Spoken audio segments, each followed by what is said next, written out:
Assalamualaikum warahmatullahi wabarakatuh. Alhamdulillah wassalatu wassalamu ala rasulillah. Wala haula wala quwata illa billah, amma ba'du. Para tamu Allah dan tamu Rasulullah yang dimuliakan oleh Allah Subhanahu wa ta'ala,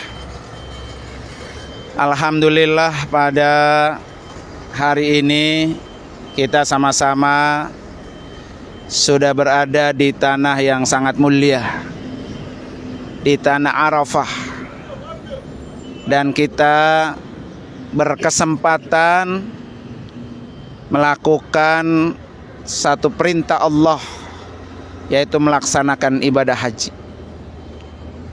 Mudah-mudahan haji kita termasuk haji yang diterima Allah Subhanahu wa ta'ala, dan haji yang mabrur, yang insya Allah bukan hanya di Arafah kita bersama-sama, tapi kita akan bersama-sama di dalam surganya Allah Subhanahu wa ta'ala. Para bapak hadirin sekalian, ada beberapa hal yang sangat penting ketika kita berada di Arafah. Yang pertama, Arafah ini adalah tempat diampuni segala dosa-dosa kita. Jadi disinilah tempatnya kita bermunajat kepada Allah, bermohon kepada Allah supaya seluruh dosa-dosa kita, baik yang besar, yang kecil, yang sengaja, yang tidak sengaja, yang sembunyi-sembunyi, yang terang-terangan, di tempat ini kita beristighfar, meminta ampun agar semua dosa-dosa kita Allah bersihkan. Di mana ada satu riwayat mengatakan, laqad ghafarta liman waqafa bi Arafah. Sungguh telah diampuni bagi orang yang wukuf di Arafah. Qabla, sebelum Arafah ini diciptakan Allah. Ya, sebelum Arafah diciptakan, jadi sudah diampuni dosa-dosa orang yang bisa datang ke Arafah ini bi alfai am, 2 tahun. Jadi tahun yang lalu dosa-dosa kita diampuni oleh Allah, dan dijamin tahun yang akan datang pun diampuni bagi orang-orang yang wukuf di Arafah.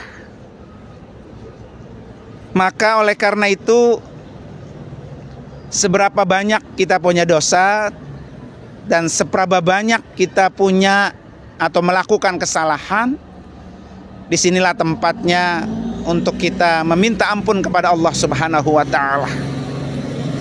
Karena sebelum Allah ciptakan Arafah ini, Allah sudah menentukan siapa-siapa orang yang diundang oleh Allah untuk bisa datang ke sini. Dan kita termasuk orang-orang yang sudah dituliskan oleh Allah untuk bisa datang ke sini.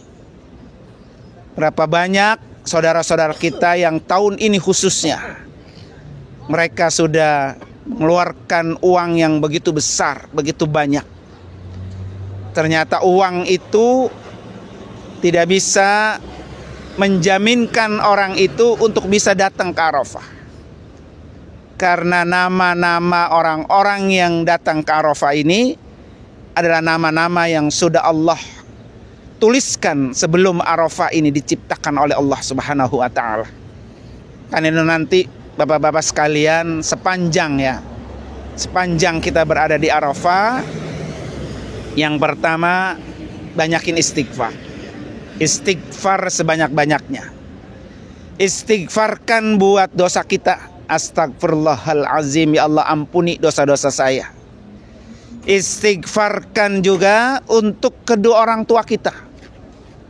Karena kita yakin mereka juga pasti punya dosa, walaupun mereka sudah berada di alam kubur.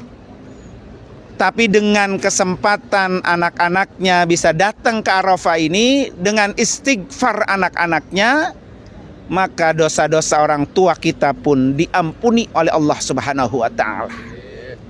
Satu istighfar dari anaknya itu akan mengangkat satu derajat buat orang tuanya. Satu istighfar dari anaknya itu akan menghapus satu dosa orang tuanya. Jadi semakin banyak kita istighfarkan untuk orang tua kita, semakin banyak kita istighfarkan untuk saudara-saudara kita, maka semakin banyak dosa-dosa orang itu dihapus oleh Allah Subhanahu wa ta'ala. Para bapak hadirin sekalian, karena itu di sini bukan hanya kita minta istighfar buat diri kita, bukan hanya kita minta istighfar buat kedua orang tua kita, buat saudara-saudara kita, tapi mintalah berbagai permintaan di tempat yang sangat mustajab ini. Minta keridhoannya Allah. Ya, karena kita masuk surga itu berkat ridho Allah. Maka doa supaya kita mendapatkan ridho, Allahumma inni as'aluka ridho kawal jannah. Nah, doa ini digepak nih. Ya Allah, kami minta keridhoanmu supaya kita bisa masuk surga. Wa na'udzubika min sakhatika wan nar. Supaya dijauhkan daripada siksa api neraka. Yang kedua, minta dijadikan husnul khotimah. Ya, seberapa banyak amalan yang kita lakukan, baik yang buruk, kita minta kepada Allah di ujung ajal kita, biar kita husnul khotimah. Maka ada satu doa yang diajarkan oleh Al-Habib Abdullah bin Alawil Haddad.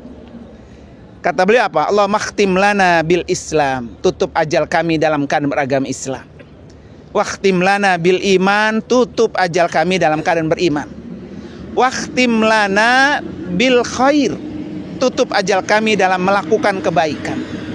Wakhtim lana bis sa'adah, tutup ajal kami dalam keadaan bahagia. Wakhtim lana bi husnil khotimah, tutup ajal kami Allah dalam keadaan husnul khotimah. Nah, ini kita minta di tempat ini. Minta keberkahan dalam hidup. Ya, minta keberkahan.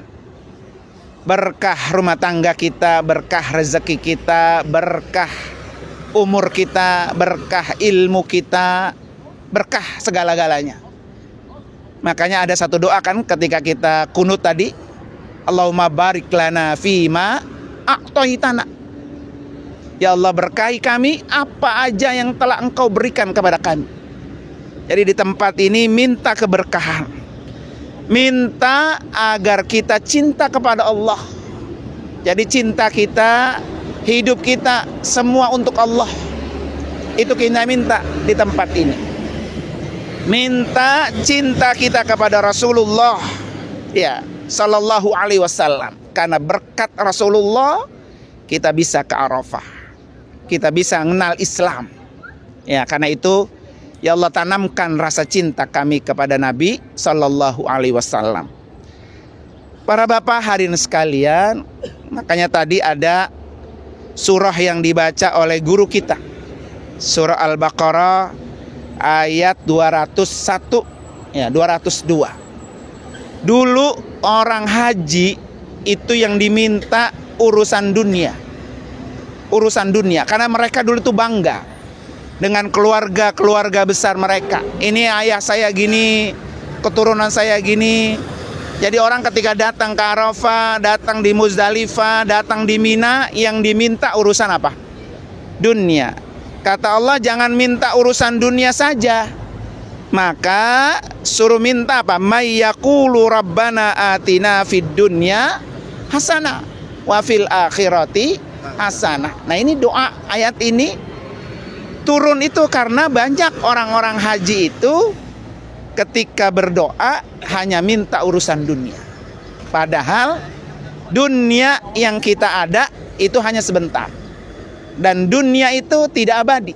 Wal akhiratu khairul laka minal ula.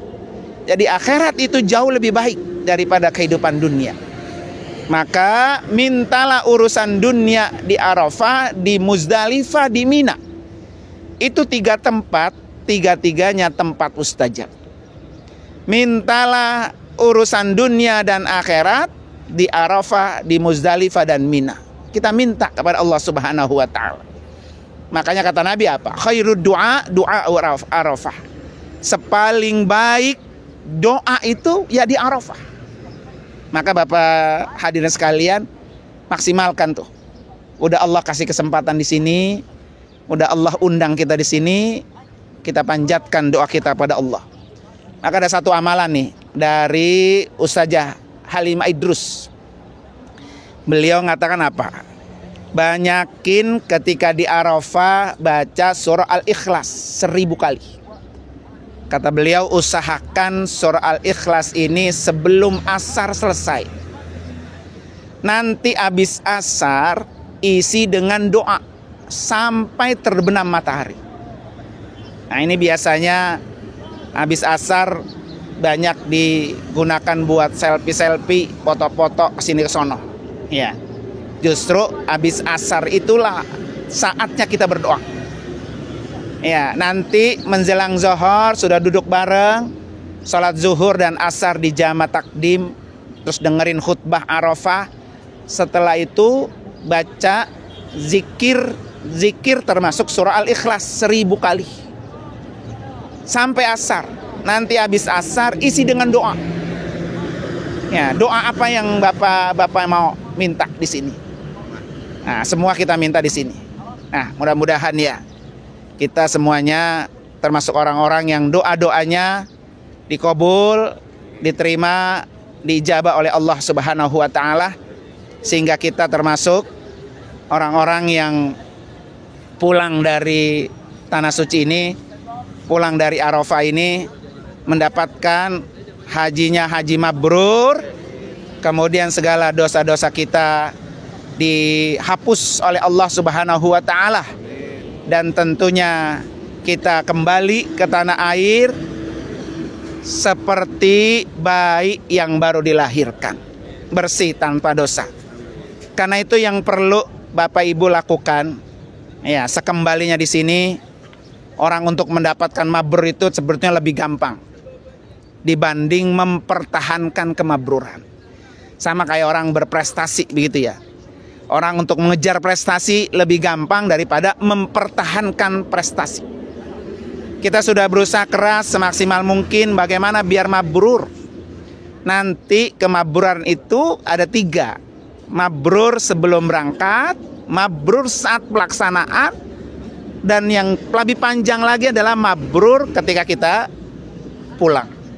Ya, apa yang harus kita lakukan? Yang pertama, cirinya itu toibul kalam, berbicaranya lebih baik, lebih bagus. Jangan pernah nyakitin orang. Ucapan kita jangan sampai nyakitin orang lain, siapapun dia. Ya, jangan sampai terjadi itu menyakiti orang lain. Ya. Kemudian toibul kalam itu juga berkata-kata menyenangkan orang lain. Ya. Yang kedua, ifsya'us salam, damai, akur dengan siapapun. Ya, dengan siapapun, akur dengan siapapun.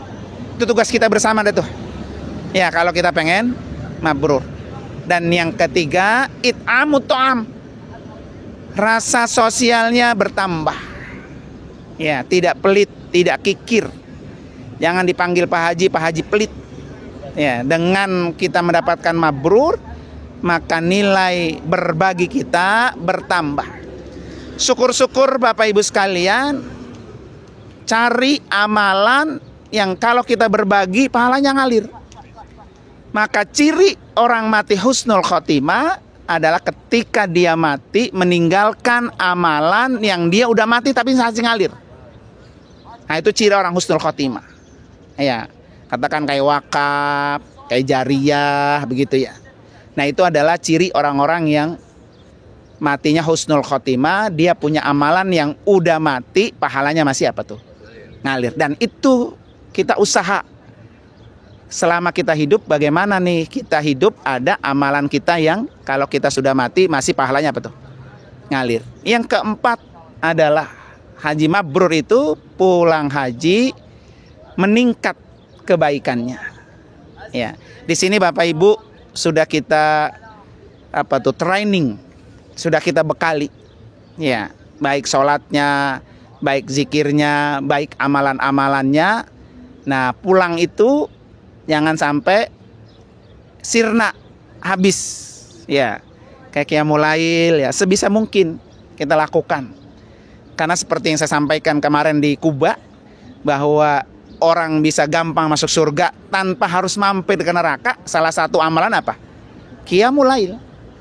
Ya, maka pulang dari sini usahain. Ya, mau tiap hari lebih bagus, mau tiap minggu juga bagus. Jangan amalan baik ini hanya ada di ketika kita sedang haji.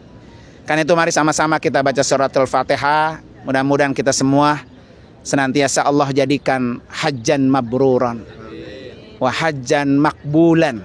Ya, haji mabrur, haji yang makbul, dan zanban magfuran, dosa-dosa yang dihampuni oleh Allah Subhanahu wa taala. Dan yang punya usaha wa tijaratan lan tabur, usahanya tidak pernah rugi. Ala hadini al-Fatihah. A'udzubillahi minasyaitonir rajim. Bismillah.